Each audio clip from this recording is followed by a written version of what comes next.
เขาบอกว่าในน้ำมีปลา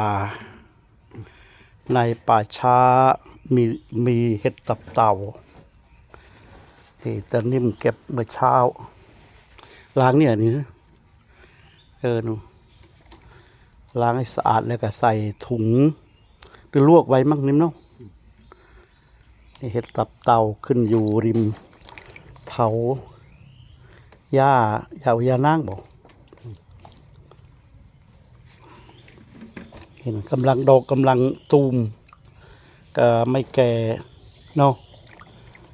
ก็แช่น้ำเกลือเหมือนสาวอายุ16สวยเหมือนน้องอะไรนะน้องนุ่นไหม